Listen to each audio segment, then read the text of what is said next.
La historia que estoy a punto de contarte es extraña por sí sola, pero para entender por qué sigue atormentándome mucho tiempo después de que ocurriera, tengo que darte un poco de información de fondo.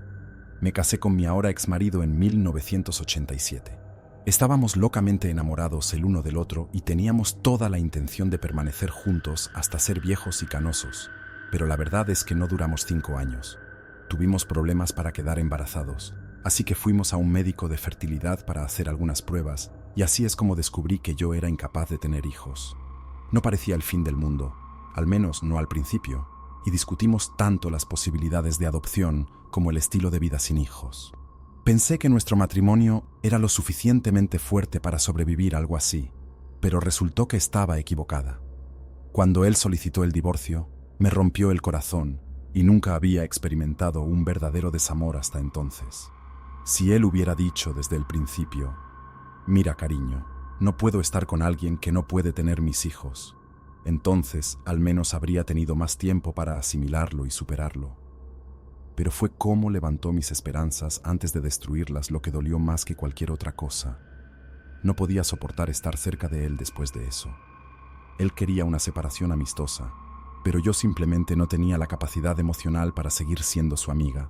Supongo que eso me hace parecer bastante inmadura para algunas personas, pero simplemente no estaba emocionalmente equipada para lidiar con algo así. Dejé la ciudad, me mudé de nuevo con mis padres por unos meses, y luego decidí qué quería hacer con mi vida.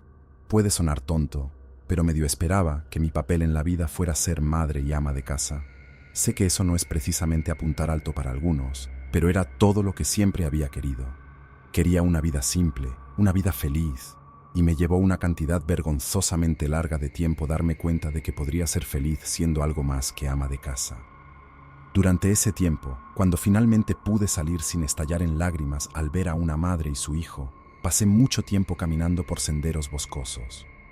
La paz y la soledad me ayudaron a recomponer mi mente nuevamente, pero cuanto más lo hacía, más me daba cuenta de algo sobre mí misma. Podría pasar felizmente el resto de mis días laborales caminando por el bosque en relativa paz y tranquilidad. Luego, cuando mencioné eso a mi papá, él muy casualmente sugirió algo que cambió mi vida para siempre. «¿Por qué no solicitas trabajar en el servicio forestal?», me preguntó un día, y recuerdo haber intentado pensar en una razón por la cual eso no era posible. No podía imaginarme siendo guardabosques, pero en ese entonces apenas podía imaginarme haciendo cualquier cosa excepto llorarme hasta dormir cada noche, después de horas y horas de televisión terrible. Pero luego, cuanto más lo pensaba, más me daba cuenta de que no había razones por las cuales no podría ser guardabosques. Dado que no tenía un título universitario, tendría que hacer una pasantía durante 2 años completos antes de que me ofrecieran un puesto de tiempo completo, pero eso no me molestaba. No tenía nada más en marcha para mí en ese momento, así que decidí simplemente intentarlo. Habiendo crecido en el condado de Garrett, Maryland, a veces me imaginaba caminando por el sendero de los Apalaches durante los cálidos meses de verano, usando uno de esos sombreros de Smokey Bear, pero cuando llegó el momento de solicitar pasantías, solo había un lugar aceptando solicitantes, y ese era el Parque Nacional Acadia en Maine. Nunca me imaginé viviendo tan al norte, y me preguntaba cómo iba a sobrevivir los inviernos allí, pero también ofrecía un nuevo comienzo y un nuevo lugar lejos de los dolorosos recuerdos que tanto quería dejar atrás. Así que, a finales del verano de 1992, empaqué mis cosas y me mudé al pequeño poblado de Seal Harbor. Me mudé a una pequeña casa de alquiler en una calle llamada, y esto no es una broma, Hillway. Nunca averigüé si era una especie de guiño al Dr. Seuss o no. Ninguno de mis vecinos tenía una respuesta definitiva, pero era un lugar agradable y tranquilo para vivir y hacía que llegar al parque todos los días fuera mucho más fácil. Hice la pasantía durante 2 años, completé toda la capacitación necesaria y para el otoño de 1994 ya era un miembro de pleno derecho del equipo de guardabosques de Acadia, con placa y todo. Hubo una ceremonia de presentación para la cual mis padres viajaron especialmente hasta allí y experimenté sentimientos de orgullo y autoconfianza que en un momento pensé que nunca sería posible. Lo consideré un gran logro y no hay duda de lo feliz que me hizo, pero aún sentía este tipo de vacío del tamaño de un bebé en mi vida, uno que sabía que nunca podría llenar. Nunca había visto un esqueleto de bebé antes, así que no era como si fuera una experta, pero todos los que lo vieron estuvieron de acuerdo en que el cráneo parecía demasiado grande y que el brazo parecía demasiado largo. Como dijo uno de nosotros, la pobre criatura apenas parecía humana, pero lo era porque las pruebas genéticas resultaron ser positivas, de origen completamente humano. Al final, reconstruimos una cadena de eventos muy triste. En algún momento entre 1920 y 1930, alguna madre desprevenida dio a luz a un niño terriblemente discapacitado. Había una posibilidad de que este niño muriera por causas naturales, porque no había signos de trauma en el esqueleto, pero eso no descartaba la posibilidad de que alguien se hubiera encargado personalmente de poner fin al sufrimiento del niño. Luego, después de que el niño muriera, alguien lo colocó en lo que en ese momento habría sido una costosa caja forrada de fieltro y lo enterró profundamente en el bosque donde nadie podría encontrarlo jamás. ¿Por qué optarían por hacer eso en lugar de darle al niño un funeral adecuado? No tengo idea, pero la razón no podría haber sido buena. Casi 80 años después, y una raíz de árbol que crece lentamente lo empuja más y más hacia la superficie con el tiempo, hasta que solo un nudo sobresale del suelo, un pequeño nudo que yo casualmente tropecé. Dado que el cuerpo del niño fue encontrado en propiedad federal, pudimos contar con la ayuda de la unidad de análisis de ADN del FBI en Cuántico, como creo que ya mencioné, y esperábamos obtener una coincidencia con un pariente lejano que tuviera un expediente, pero nada resultó positivo. Este pequeño niño no tenía nombre, ni fecha de nacimiento, y su única posesión era el pequeño ataúd improvisado en el que lo encontramos. También escuchamos del FBI que el gran cráneo del niño, al que llamaron macrocefalia, probablemente fue el resultado de un trastorno genético como el síndrome de Weaver o el síndrome de Sotos. Según lo que puedo entender, condiciones como esas son relativamente fáciles de tratar hoy en día, pero en ese entonces, para algún pobre niño nacido en malas circunstancias, no tendrían las mismas oportunidades. Todo esto hace una historia desgarradora. Incluso nuestras teorías más probables no eran más que especulaciones. Pero, sin importar cómo lo cortes, lo que sea que le haya sucedido a ese niño fue simplemente terrible. Y eso no es lo que ha atormentado todos estos años, no la historia por sí sola de todos modos. En cambio, ha sido esto.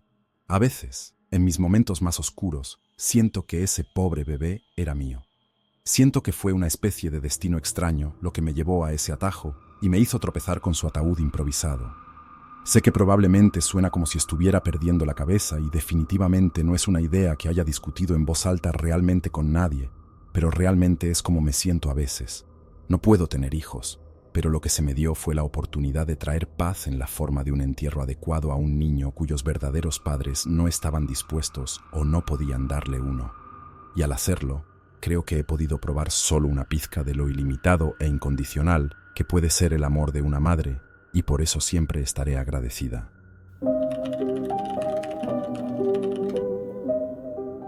El Parque Nacional de los Picos de Europa es una reserva natural montañosa en la región norteña de Cantabria, España. El parque atrae a alrededor de 3 millones de visitantes al año que buscan sus frondosos bosques, lagos cristalinos y majestuosas montañas nevadas. Sin embargo, a cada uno de estos visitantes se les emite una advertencia severa, ya que los picos de Europa son tan brutales como hermosos. Durante los meses de invierno, tormentas de nieve inesperadas pueden hacer que las temperaturas caigan en picado hasta los 30 grados bajo cero, lo que resulta en una extensa lista de fatalidades y personas desaparecidas. El parque también alberga osos pardos cantábricos, cuya población explotó tras una prohibición de la caza de la especie a principios de los años 70. Los osos no son conocidos por su agresividad hacia los humanos, pero junto con los lobos y los jabalíes, que también habitan el parque, pueden representar una amenaza mortal para aquellos que se encuentran en el lugar equivocado en el momento equivocado. Sin embargo, Cantabria no solo es famosa por su belleza natural salvaje, también es el lugar donde un misterio de décadas finalmente se resolvió, aunque como en tantos otros casos similares, la revelación planteó muchas más preguntas de las que respondió. En 1945, Eloy Celio Pérez, de 31 años, trabajaba como guardabosques en el Parque Nacional de los Picos de Europa. También resultó ser el alcalde electo del pequeño pueblo cercano de Tresviso, que es reconocido a nivel nacional por su queso de cabrales, un tipo de queso azul que se madura en las numerosas cuevas de piedra caliza presentes en las montañas circundantes. Pero la vida de Eloy estaba lejos de ser pacífica o feliz. Entre 1936 y 1939, España había sido arrasada por los fuegos de la Guerra Civil y al final, el dictador fascista General Franco se había declarado vencedor y gobernante de toda España. Con la rendición de las fuerzas antifascistas ante una extrema derecha unificada, la Guerra Civil pudo haber terminado oficialmente, pero para gran parte de la resistencia republicana de España, la lucha estaba lejos de haber terminado. Se refugiaron en las últimas áreas salvajes del país, escondiéndose en los bosques y montañas cada vez que eran perseguidos por las fuerzas de Franco, y la región de los Picos de Europa no fue diferente. Muchos de los combatientes de la resistencia que se refugiaban en el parque eran conocidos de Eloy de toda la vida. Algunos habían compartido un aula con él durante sus años de formación, otros eran parientes de sangre, lo que significa que no hay duda de que Eloy tenía un grado de simpatía por ellos. Sin embargo, dado que era el alcalde de Treviso, Eloy tenía ciertas obligaciones con sus señores fascistas. Básicamente, estaba atrapado entre la espada y la pared. Podía traicionar a su país o traicionar a sus amigos, ambas cosas que resultarían en su muerte. Así que en su lugar, parece que Eloy intentó mantenerse lo más neutral posible. Hizo lo suficiente para no levantar sospechas ante el régimen, mientras permanecía callado en cuanto a la ubicación de los guerrilleros antifascistas en los Picos de Europa. Lo único que le importaba era mantener a salvo a la gente de Treviso. Uno de los principales patrocinadores de la España fascista había sido Alemania, pero tras la caída del Ejército Rojo en Berlín y el colapso de la pesadilla nazi de Alemania, el futuro del fascismo español quedó en duda. Con su dominio en Europa del Este asegurado, Joseph Stalin declaró que la revolución global continuaría indefinidamente, avivando las esperanzas de los insurgentes marxistas de todo el mundo. Los guerrilleros de los Picos de Europa no fueron diferentes, y tras la rendición alemana, comenzaron de inmediato a intensificar la intensidad de sus operaciones. Emboscaron unidades de la Guardia Civil Española con una frecuencia cada vez mayor e incluso llegaron a buscar formas de producir material explosivo. Este fue un movimiento extremadamente arriesgado, y al intentar involucrar a la gente de Treviso en su búsqueda de productos químicos volátiles, los guerrilleros se arriesgaban a atraer toda la fuerza de la represión fascista sobre el pequeño pueblo de montaña. Esto era algo que Eloy no podía tolerar y, a mediados de abril de 1945, buscó una conversación con un viejo amigo. Juan Fernández Ayala, de 27 años, era un antiguo compañero de Eloy y se había unido a los republicanos al estallar las hostilidades unos 9 años antes. Durante la siguiente década, Juan ascendió en las filas, recibiendo múltiples promociones en el campo de batalla hasta encontrarse como segundo al mando de todas las fuerzas de resistencia regionales. Bajo el liderazgo adjunto de Juan, Cantabria vio un fuerte aumento en la violencia política, por lo que, en un intento de evitar un conflicto mayor, Eloy contactó a su viejo amigo para organizar una reunión. Luego, el domingo 15 de abril de 1945, Eloy caminó profundamente en la naturaleza salvaje de los Picos de Europa, lejos de cualquier carretera o sendero, hasta una vieja villa abandonada que estaba siendo lentamente reclamada por la naturaleza. Allí, Juan y un grupo de sus guerrilleros esperaban, y tras unas breves presentaciones, Eloy comenzó a hacer su apelación. La caída de Franco no podía llegar lo suficientemente rápido, explicó, pero una escalada de violencia arriesgaba destruir el mismo lugar al que llamaban hogar. Juan y sus compañeros escucharon mientras Eloy exponía su caso, hasta que de repente escucharon pasos viniendo desde afuera. 2 días antes de que la reunión tuviera lugar, Eloy había confiado en un compañero guardabosques que se reuniría con los guerrilleros. Está claro que Eloy confiaba lo suficiente en el hombre como para compartir tal información sensible con él, por lo que no hay duda de que era un informante del gobierno. Pero al mismo tiempo, no hay duda de que él también habría estado aterrorizado de que pudiera ser implicado en el complot, porque la noche antes de la reunión, el compañero guardabosques de Eloy lo traicionó a la Guardia Civil Española. Los pasos que Juan y Eloy escucharon esa tarde no pertenecían a más camaradas antifascistas, ni a algunos excursionistas inocentes que simplemente habían tropezado con el lugar. Pertenecían a una tropa fuertemente armada de la Guardia Civil Española, todos los cuales tenían la intención de masacrar a los presentes en la reunión. Sin embargo, los guerrilleros no eran estúpidos. Había una razón por la cual habían sobrevivido durante 6 largos años en los bosques y montañas, y cuando eligieron la villa abandonada como su lugar de reunión, lo hicieron por lo fácilmente defendible que era. Esto significaba que, cuando se dieron cuenta de que habían sido descubiertos por sus enemigos jurados, no solo fueron capaces de montar una defensa, sino que prácticamente estaban ansiosos por una pelea. A pesar de ser conscientes de su ubicación, los guerrilleros fueron capaces de apresurarse a sus posiciones y ejecutar una emboscada casi perfecta contra la Guardia Civil que se acercaba. 2 de los fascistas fueron eliminados inmediatamente y la Guardia Civil restante fue inmovilizada, abatida y luego obligada a retirarse hasta que pudieran llegar refuerzos. Los guerrilleros utilizaron esta pausa en la lucha para huir del área, pero antes de hacerlo, se abalanzaron sobre los cuerpos de los fascistas muertos y moribundos, saqueando todo lo que pudieron antes de escapar. Eloy corrió todo el camino de regreso a Treviso, donde los guerrilleros victoriosos se desvanecieron nuevamente en las montañas, desapareciendo entre una red de campamentos ocultos. Durante los días que siguieron, Eloy esperó ansiosamente el fatídico golpe en su puerta. El gobierno español tenía una extensa red de informantes civiles y parecía solo cuestión de tiempo antes de que alguien viniera por él. Pero cuando llegó el golpe y Eloy abrió su puerta, descubrió que era Juan en el umbral. «Ven conmigo», dijo su viejo amigo. «Necesitamos hablar». Tras el tiroteo en la villa abandonada, los guerrilleros antifascistas se llevaron una gran cantidad de botín de los guardias civiles caídos. Aparentemente, uno de los guardias caídos era un oficial, porque entre ese botín había un pequeño trozo de papel doblado con las órdenes del grupo escritas en él. La nota nombraba al compañero guardabosques de Eloy, Alfonso Martínez, como su informante, y es posible que mencionara que otro guardabosques no identificado era la fuente principal de la información. Es razonable creer que, para preservar el anonimato de un hombre con quien sin duda estaba cerca, Alfonso Martínez se negó a nombrar a Eloy en su informe a la policía española, pero dado que el equipo de guardabosques de los Picos de Europa era tan pequeño en número, los guerrilleros rápidamente dedujeron que la fuente principal no era otra que Eloy Celio Pérez. El 24 de abril de 1945, Eloy fue llevado a las montañas a un cuartel general guerrillero de alto secreto y sometido a varias rondas de interrogatorio intenso. Lo que sucedió después es objeto de mucha especulación incluso hoy en día, pero unos meses más tarde, un guerrillero capturado afirmó conocer la verdad definitiva. Refiriéndose a Juan Fernández Ayala por su apodo, Juanín, el guerrillero capturado explicó que había visto a Juan caminando con Eloy hacia la selva.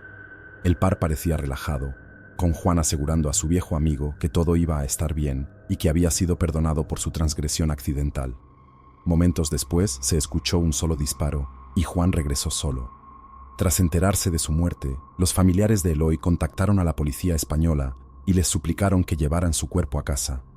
Unidos por docenas de voluntarios civiles, los oficiales realizaron extensas búsquedas en los Picos de Europa, pero no se pudo encontrar ningún rastro de Eloy. Se esperaba que algún día Juan Fernández Ayala pudiera revelar la ubicación del cuerpo de Eloy, pero fue un secreto que se llevaría a la tumba. El 24 de abril de 1957, 12 años después del día de la ejecución de Eloy, Juan fue asesinado en un tiroteo con la policía militar española.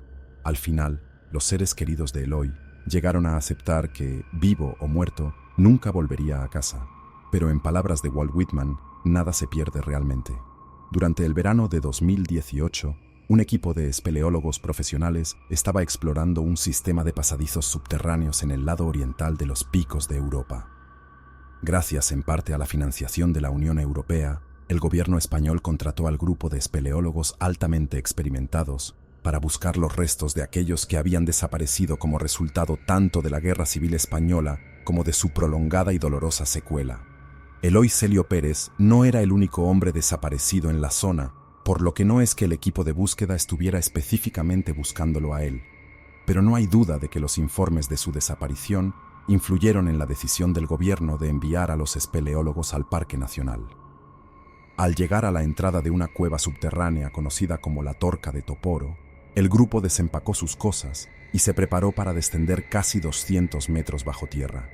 La bajada requería mucho cuidado y precisión, Una hazaña nada fácil incluso para espeleólogos tan experimentados, pero una vez que llegaron al fondo de la cueva, comenzaron una búsqueda minuciosa de cualquier rastro de restos humanos.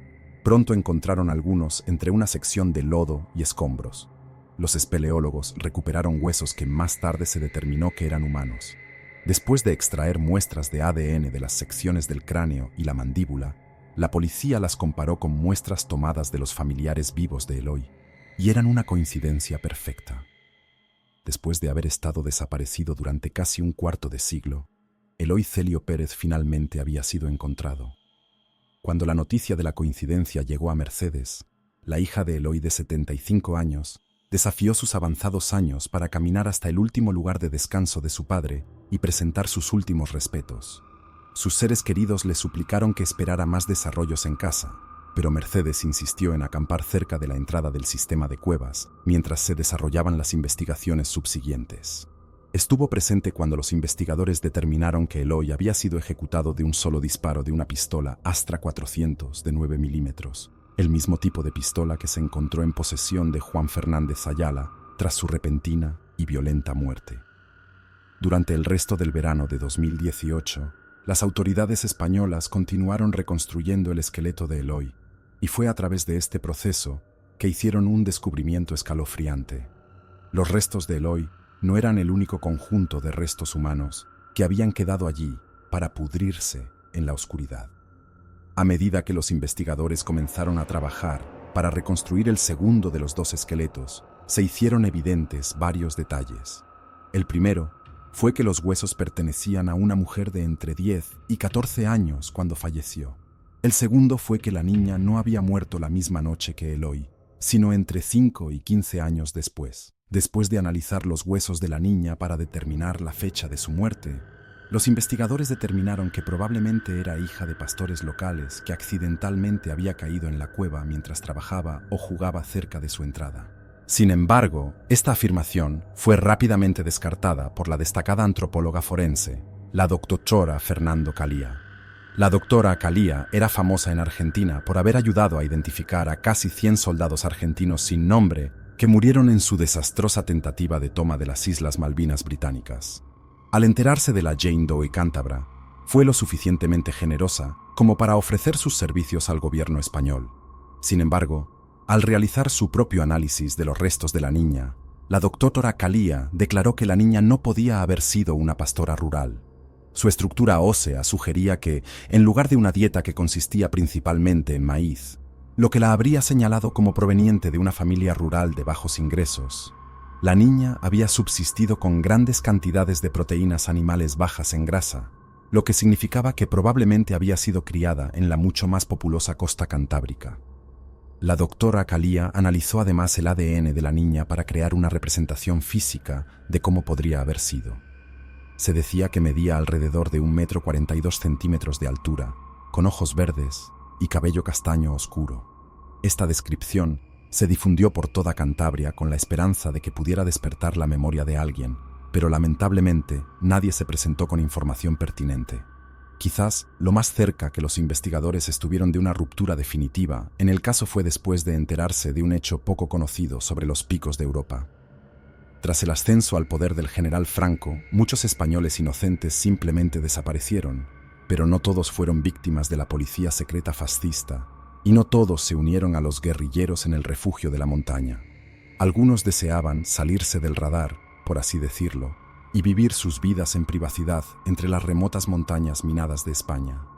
Algunos de estos fugitivos encontraron trabajo como mineros indocumentados y trabajadores mineros afiliados, y construyeron sus propias viviendas improvisadas, escondidas entre las colinas cubiertas de pinos. Algunos se casarían, otros tendrían hijos, pero todos permanecerían completamente aislados del mundo que los rodeaba. Por lo tanto, es lógico pensar que, si uno de los miembros de su comunidad desapareciera, harían todo lo posible para evitar la participación de las autoridades externas. Una investigación policial podría descubrir mucho más que la verdad, y para muchos de los fugitivos republicanos de España, tal posibilidad no podía ser contemplada. Dado que se había recuperado menos del 20% del esqueleto de la niña, los investigadores no pudieron determinar la causa exacta de su muerte. De hecho, Algunos intentos de análisis han precedido a algunas observaciones muy extrañas. Por ejemplo, no hay duda de que la niña cayó casi directamente por el eje de entrada de 180 metros de la cueva antes de estrellarse contra su suelo rocoso. Sin embargo, solo unos pocos de los huesos recuperados muestran signos de daño por impacto de alta energía. El fémur y la mandíbula de la niña estaban completamente intactos, con solo pequeñas secciones de su cráneo que mostraban algún daño significativo.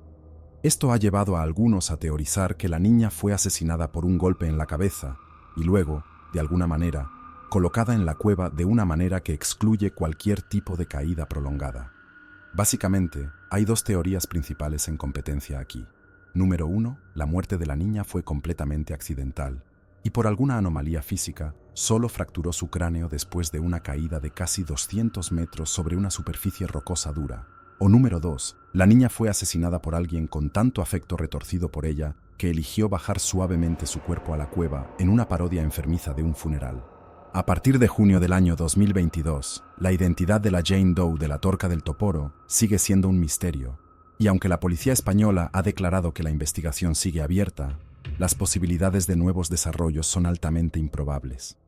Su ADN ha sido cargado en la base de datos Phoenix, un proyecto lanzado por la Guardia Civil en 1999 para ayudar a resolver casos sin resolver, así como para identificar a los John y Jane Doe. Los restos de Eloy Celio finalmente fueron devueltos a su familia y fue enterrado en el antiguo cementerio del mismo pueblo al que había dado su vida para proteger. Su hija declaró que la Jane Doe de la Torca también está enterrada en ese mismo cementerio, justo al lado de la tumba de su padre. Después de haber pasado tantos años juntos allí en la cueva, dijo, no sería justo separarlos ahora.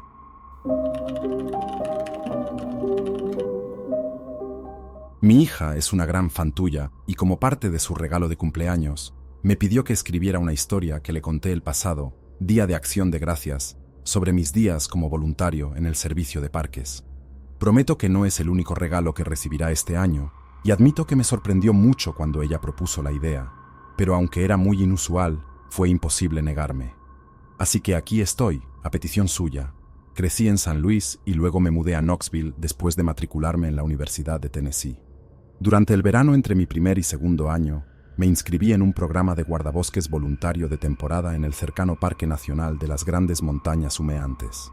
Aunque mis aspiraciones profesionales implican estar detrás de un escritorio, siempre pensé que sería genial ser guardabosques. Tal vez sea el ideal masculino de trabajar al aire libre, rescatar animales heridos y convertirse en uno con la naturaleza en el proceso. Así que, cuando escuché que podía básicamente desempeñar el papel de uno durante un mes mientras usaba mi propio sombrero de campaña, mi interés se despertó. Me puse en contacto con las personas adecuadas, arreglé las fechas y luego pasé 7 largos meses esperándolo con ansias. Pero cuando llegué allí, descubrí que mi trabajo no era nada emocionante. En esencia, el programa de voluntarios de temporada no era más que una forma de asegurar tiempo de vacaciones para los equipos de guardabosques, con un personal gravemente insuficiente. Y además, nunca nos confiaban hacer nada que requiriera experiencia o conocimientos reales. Esto significaba que alrededor del 60% del tiempo, yo y los otros 2 voluntarios estábamos en el centro de visitantes del parque. El otro 40% del tiempo solo se nos confiaban tareas administrativas básicas o mantenimiento de límites. No sé qué esperaba. Los parques nacionales tienen que llevar sus libros en orden, como todos nosotros, pero definitivamente prefería el mantenimiento de límites a cualquier cosa que implicara estar encerrado en interiores.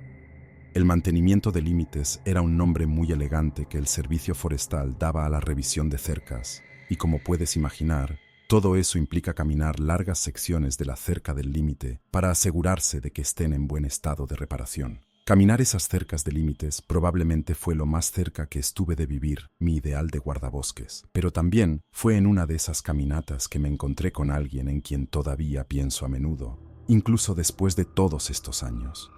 Estaba cerca de un lugar llamado Cosby Creek, que está en el límite oriental del parque. Esta área es de particular importancia durante las revisiones de límites, ya que hay un viejo cementerio llamado Treat Cemetery por ese lado, así que obviamente no queremos que la fauna desentierre viejos huesos o de alguna manera profane el lugar. Me aseguré de que todas las cercas del cementerio estuvieran intactas y luego continué hacia el este, a lo largo de la línea de la cerca, durante tal vez 10 a 15 minutos, cuando de repente vi a alguien moviéndose entre los árboles frente a mí. En el segundo en que puse los ojos en ellos, tuve este momento de duda extraña en el que pensé que no había manera posible de que lo que estaba viendo fuera real. No soy doctor, así que no podría decir cuánto sangre puede perder una persona y seguir funcionando.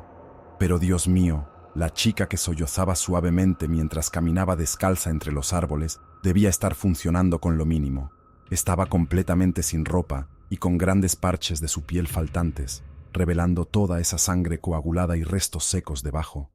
Casi todas las partes de su cuerpo, desde su cabello hasta sus pies, estaban cubiertas de sangre, y estaba asombrado de que aún estuviera de pie. Inmediatamente me puse en acción, corriendo hacia ella mientras se desplomaba en el suelo. Me quité la camisa, la usé para cubrirla lo mejor que pude, luego la levanté y la llevé de vuelta a mi camioneta.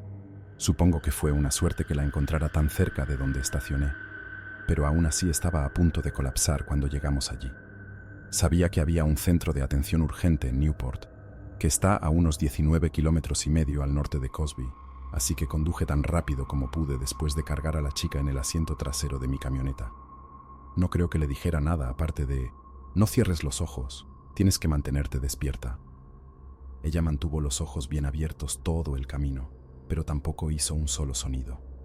Solo se quedó allí, acurrucada en una bola con mi camisa sobre ella, mirando a la nada hasta que finalmente llegamos al centro de atención urgente. Sé que no están necesariamente equipados para tratar emergencias como esa, pero no sabía a dónde más llevarla.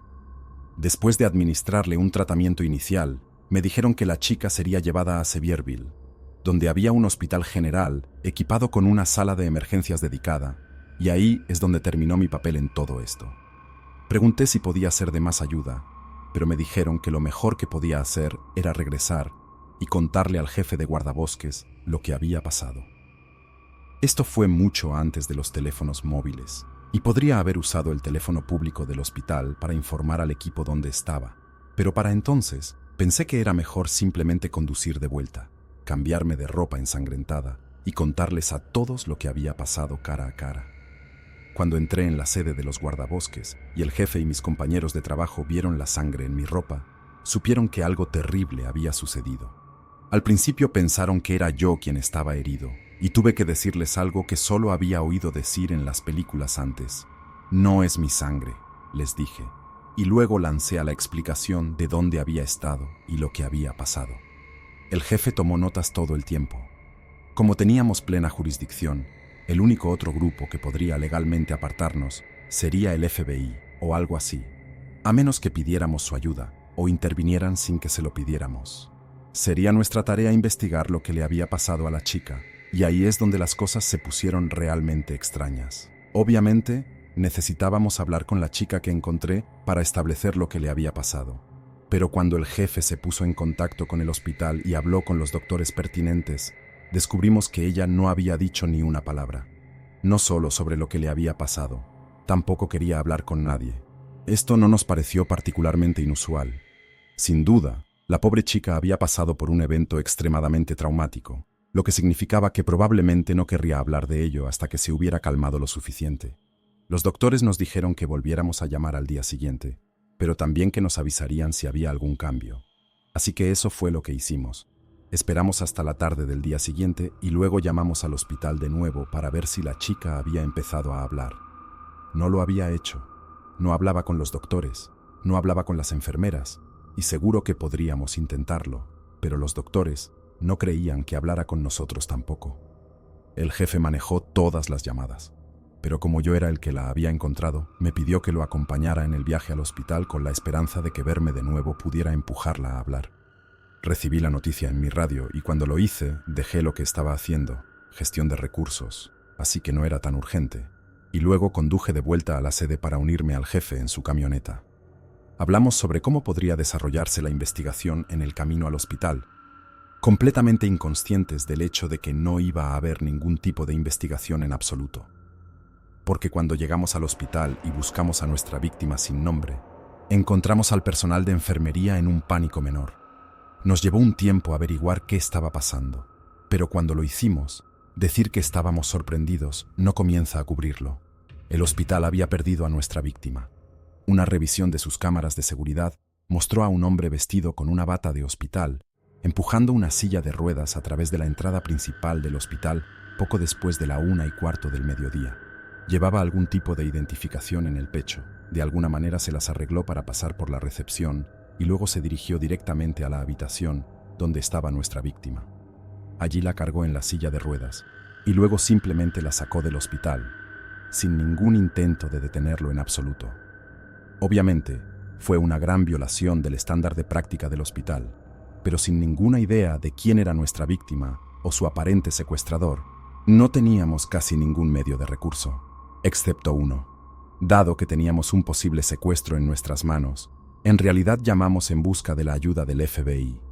Obviamente, nuestra principal preocupación era que quien hubiera sacado a la chica del hospital fuera la misma persona, o al menos parte del mismo grupo de personas, que la había puesto en el hospital en primer lugar. No teníamos los recursos para perseguir al tipo, pero el FBI sí. Así que, después de transferir oficialmente la investigación a ellos, prácticamente estaba fuera de nuestras manos. Esperábamos que eso significara que la investigación podría avanzar realmente, pero alrededor de un mes después, cuando nuestro jefe volvió a ponerse en contacto con el contacto del FBI, supimos que el caso simplemente no era una prioridad para ellos. Esperábamos ser contactados con respecto a la formación de un grupo de trabajo conjunto, lo cual es una práctica estándar siempre que el FBI coordina con la policía local. Pero después de una revisión de las pruebas, algún oficinista en algún lugar decidió que el caso no valía la pena perseguirlo. No estaban interesados en asignar recursos a un caso donde potencialmente los únicos cargos serían hacerse pasar por un profesional de la salud. No soy abogado, así que no podría decirte los tipos de castigos que podría recibir un crimen así. Pero sé que no serían ni de lejos tanto como por agresión o secuestro, de los cuales no había ninguna evidencia real. Si la chica hubiera hablado, si hubiera dicho algo que fuera pertinente al caso, podríamos tener algo con lo que trabajar, pero no lo hizo. Todo lo que teníamos eran teorías y suposiciones, ninguna de las cuales era comparable a pruebas contundentes. Y así es como terminó la historia. Si la chica se presentaba para hacer una denuncia criminal, entonces nuestro caso volvería a estar en marcha, pero hasta entonces, o hasta que nuestro misterioso falso enfermero cometiera otro crimen en algún lugar, estábamos sin opciones y era mejor dejarlo pasar. No estoy diciendo que estuviera de acuerdo con eso. Si hubiera dependido de mí, habría perseguido ese caso hasta los confines de la tierra para averiguar qué demonios le pasó a esa pobre chica, pero no dependía de mí. Ni siquiera era un verdadero guardabosques en ese momento, y cuando mi tiempo terminó, volví a las vacaciones de verano y luego a mis estudios en otoño. Pero eso no significa que lo haya olvidado. Nunca he olvidado cómo se veía esa chica, o cómo se sentía verla cojear entre los árboles, oyendo ese horrible sonido de sollozo exhausto que estaba haciendo. Y cuando sentí que era el momento adecuado, decidí compartir la historia con mi hija. Sé que eso puede parecer extraño para ti y tus oyentes, contarle algo tan aterrador y extraño a mi hija adolescente, pero siento que hay una lección en esa historia que necesitaba enseñarle. Cuando conducía de vuelta a la sede después de dejar a la chica en el centro de atención urgente, tenía la impresión de que el equipo de guardabosques, junto con cualquier otra agencia de la ley que se involucrara, lucharían para llevar a sus atacantes ante la justicia. No sé si ya lo mencioné, pero en un momento se sugirió la idea de que la chica había tenido algún tipo de accidente, tal vez cayendo por una ladera rocosa que había desgarrado su ropa. ¿Alguien sugirió eso?, dijeron. ¿Pero toda su ropa, cada pedazo, casualmente se hizo trizas? ¿Pero de alguna manera no murió en el camino hacia abajo? No lo creo ni por un segundo. Tuvo que haber sido atacada por alguien o algo. Ahora, eso es obviamente un pensamiento muy aterrador, pero nos guste o no, los monstruos siempre van a existir, y existen como siempre han existido, en una variedad de formas diferentes. Siempre puedes esperar que cosas malas sucedan en la vida, pero lo que no esperas es ver a las mismas personas que pensabas que estaban encargadas de tu protección actuar como si no les importara si vivías o morías. Tal vez hubo un tiempo en este país en que la justicia era un hombre con un caballo rápido, una insignia reluciente, una pistola bien engrasada y un corazón cálido. Pero ahora, hoy en día, la justicia se sienta detrás de un escritorio. La justicia lleva un traje y una corbata, y la justicia tiene un presupuesto. Y cualquier corazón que una vez tuvo se ha enfriado, se ha vuelto insensible e indiferente.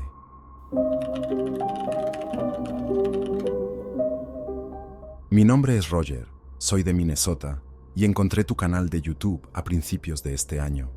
Soy un guardabosques retirado y pasé la mayor parte de 3 décadas trabajando para la División de Investigación y Cumplimiento de la Ley del Servicio Forestal de los Estados Unidos.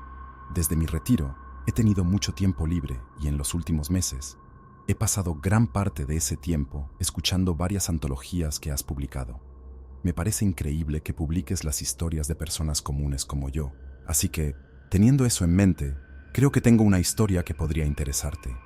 Parece un poco extraño que esté tan emocionado por contarte esto, ya que no es precisamente el tipo de cosa que la mayoría de la gente quiere escuchar. Solía preguntarme cómo logras que tantas personas quieran compartir malos recuerdos contigo, pero después de pensarlo un tiempo, creo que lo he descubierto. Estas no son las cosas de las que podemos hablar en la mesa, en compañía educada, y nunca he tenido a una sola persona que me pregunte en persona cuál ha sido la cosa más aterradora que me ha pasado. La gente no quiere saber, al menos no las personas con las que me he relacionado. Pero al mismo tiempo, estas son cosas que por alguna razón queremos compartir con los demás, y al igual que los espectadores de tu canal, yo también estoy bastante dispuesto a prestar mi oído a una historia un poco más oscura. Así que, sin más preámbulos, esta es la historia de uno de los momentos verdaderamente aterradores de mi tiempo como guardabosques. Durante la gran mayoría de mi carrera, estuve destinado en el Parque Nacional de los Voyageurs, cerca de la frontera con Canadá. Como el parque está dividido en 2 por una serie de lagos, es popular entre los pescadores y los kayakistas. Pero estos lagos también están llenos de muchas pequeñas islas, muchas de las cuales son lugares populares para acampar. La gente viene al parque para alejarse de la ciudad y obtener algo de privacidad, y realmente no hay nada más privado que tu propia isla personal, ¿verdad? Bueno, una tarde recibí una llamada del jefe de guardabosques pidiéndome un pequeño favor.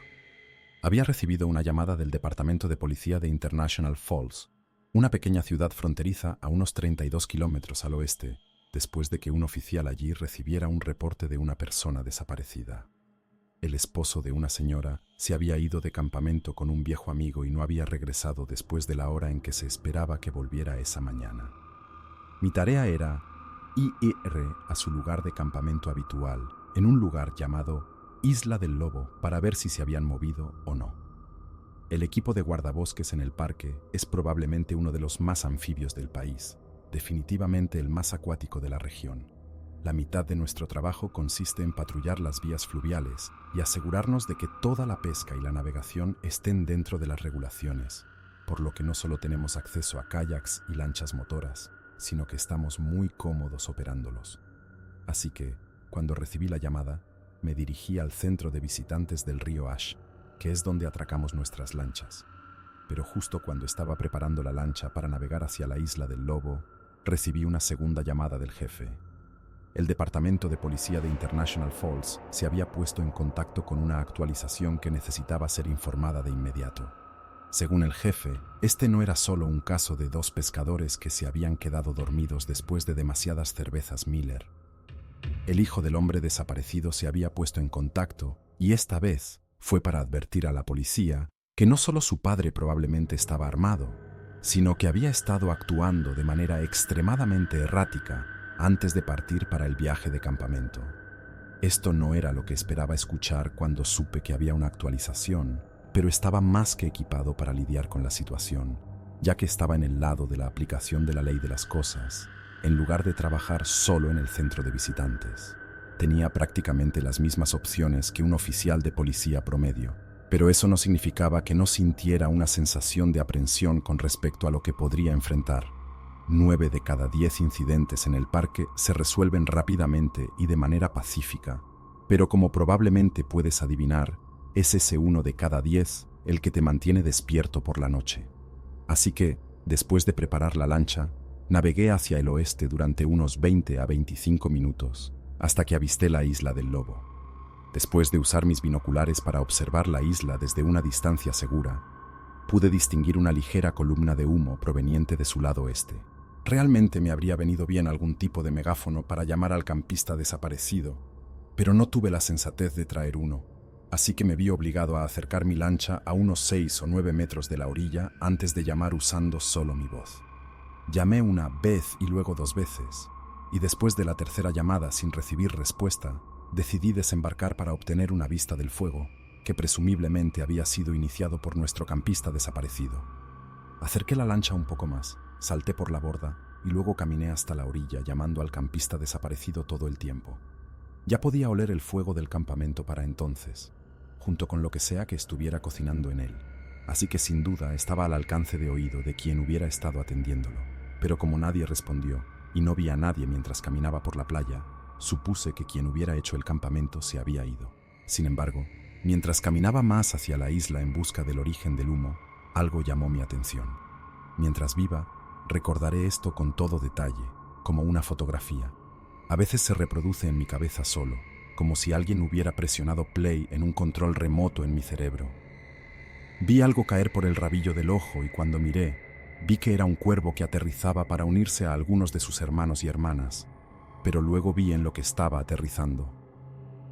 Había un hombre sentado en una silla de campamento, no del todo erguido, pero tampoco completamente desplomado, con un gran agujero en la parte superior trasera de su cráneo. Uno de los cuervos estaba empujando su pico en el agujero, mientras unos cuantos otros peleaban por lo que había caído al suelo. El cuerpo contaba como uno de nuestros campistas desaparecidos, pero no tuve que esperar mucho para encontrar el segundo. Tendido sin movimiento junto a la fogata estaba lo que quedaba del segundo campista desaparecido. Alguien había hecho el esfuerzo de cortarle las piernas, supongo que después de que estuviera muerto, y había trabajado en cortarlas en pequeñas secciones antes de colocarlas en el fuego. Lo que había estado oliendo en el camino no era el almuerzo del campista, sino una sección de la pierna del segundo campista chisporroteando en las brasas moribundas. Supongo que el hombre en la silla no tuvo el valor de terminar de deshacerse de su compañero de campamento y decidió dejar que la naturaleza siguiera su curso con ambos. Nunca averiguamos por qué sucedió, pero sí descubrimos cómo. El asesino había invitado a su amigo a un viaje de campamento a su lugar habitual. No había ocultado nada a su esposa ni a nadie más, lo que nos llevó a creer que su decisión de matar a su amigo fue espontánea, o que había planeado simplemente matarlo antes de quitarse la vida como una forma de evitar cualquier consecuencia. Obviamente quería ocultar lo que había hecho al menos en un momento. Creemos que así fue, pero aquí es donde entra otro argumento para la teoría del asesinato espontáneo. Personalmente, no creo que se hubiera tomado el tiempo para investigar lo arduo que puede ser la eliminación de un cadáver. No había ningún acelerante en la escena, así que no creo que hubiera planeado quemar el cuerpo de su amigo. Y cuando se hizo obvio que iba a tomar mucho más tiempo del que había pensado, y que la ley podría venir a buscarlo a él o a su amigo muerto antes de que la eliminación pudiera completarse, creo que decidió simplemente abandonar ahí mismo. Hubo un estado de ánimo sombrío entre el personal del parque durante un tiempo después de eso. Hasta donde sabía, nunca había sucedido algo así antes, y nada parecido volvió a suceder durante el resto de mi carrera. Como probablemente puedas adivinar, los parques nacionales no son precisamente áreas de alta criminalidad, y en el parque, lo más intenso que generalmente hacemos es alcanzar a un grupo de navegantes rápidos para decirles que disminuyan la velocidad. Así que tener algo tan terrible sucediendo justo bajo nuestras narices tuvo un efecto realmente fuerte en nuestro estado de ánimo durante las semanas siguientes. A veces pienso en lo que sucedió en la cabeza de ese tipo para hacerlo querer matar a uno de sus mejores amigos. Como dije, no escuchamos sobre ningún asunto, traición o cualquier otra cosa que pudiera causar que un hombre se volviera loco temporalmente. Todo es solo un gran misterio y, como muchos otros misterios de la vida, creo que estoy mucho más cómodo viviendo en la ignorancia.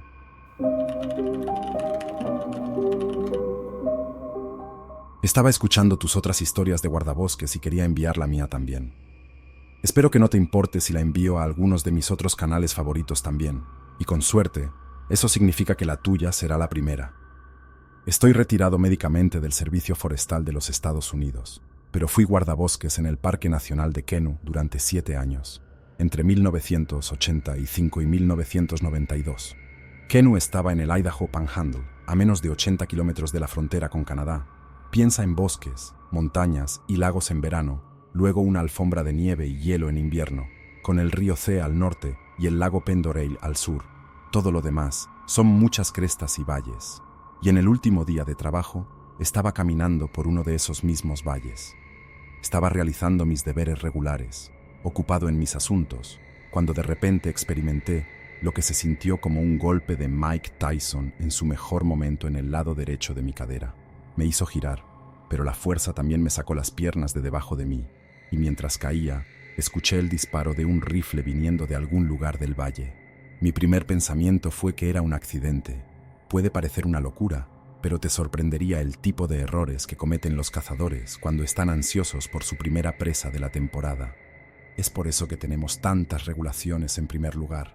No podía ver al tirador, así que comencé a gritar: «¡No dispares! ¡Soy un guardabosques!», con una mano presionando la herida de bala en mi cadera y la otra agitando salvajemente de un lado a otro como diciendo: «¡No, no, no!». Esperaba que alguien emergiera de detrás de un árbol o se levantara y se rebelara antes de correr valle abajo en horror. Pero en cambio, el tirador disparó nuevamente hacia mí. No sé cómo no me dieron. Estaba sentado justo allí en el suelo del bosque, pero cuando vi la tierra explotar a solo centímetros delante de mí, instintivamente rodé detrás de la única cobertura que tenía, que era un tronco podrido, apenas lo suficientemente largo para cubrir todo mi cuerpo. Créelo o no, todavía no podía creer que quienquiera que estuviera allá afuera estuviera disparando deliberadamente contra mí. Simplemente no podía imaginar por qué alguien querría hacer eso. ¿Quién en su sano juicio estaría dispuesto a abrir fuego contra un guardabosques? Traté de gritar nuevamente: «Soy amigable, deja de disparar», varias veces, y el tirador respondió poniendo una bala en el tronco detrás del cual me estaba escondiendo. De alguna manera, no penetró, pero dependiendo de cuánta munición tuvieran, podrían simplemente volar el tronco y luego volarme a mí una vez que tuvieran una línea de visión clara. Solo entonces me di cuenta realmente de lo que estaba sucediendo, y solo entonces la solución se volvió obvia. Antes de rodar sobre mi frente, me aseguré de que mis piernas aún funcionaran lo suficiente para correr, y luego comencé a apuntar mi cuerpo en la dirección en que había estacionado mi camioneta. El tirador no disparó, y eso parecía asustarme aún más. Solo estaba observando, esperando a que yo hiciera un movimiento. Si levantaba la cabeza y todavía estaban allí esperando para disparar, estaba muerto. Tenía que hacer algo para que se estremecieran lo suficiente como para al menos fallar si disparaban, y como todo lo que tenía a mi disposición era mi arma lateral, eso fue lo que usé.